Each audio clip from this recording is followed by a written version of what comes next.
How do you correctly wrap an elastic bandage? Have you ever found yourself in a situation where you needed to wrap an elastic bandage but weren't quite sure how to do it? Knowing how to properly wrap an elastic bandage is an essential survival skill, especially when first aid is needed in the field. Let's break it down step by step so you can feel confident in your abilities. First, start with a clean elastic bandage. If it is rolled up, unroll it gently.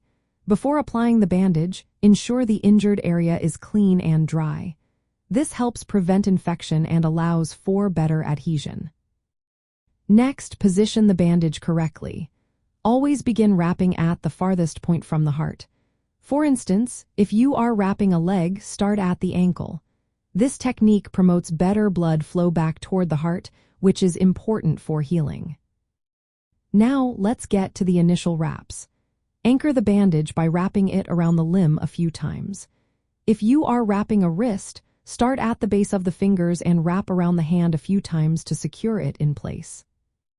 To provide even compression, use a figure-8 pattern. This involves wrapping diagonally across the limb. For example, when wrapping an ankle, cross the bandage over the top of the foot, then under the arch, and continue wrapping around the ankle and calf in a figure-8 motion. This technique stabilizes the joint while allowing some movement. As you wrap, apply even pressure. The bandage should be snug but not too tight. You want to support the injury and reduce swelling without cutting off circulation.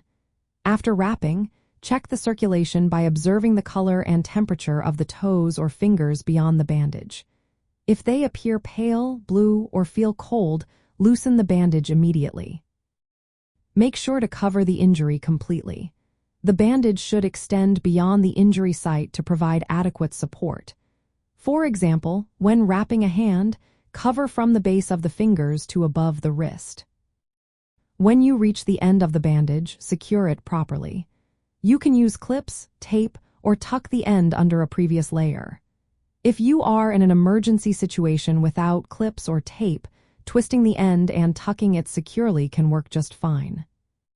Finally, monitor the wrapped area regularly. Look for signs of impaired circulation or increased swelling.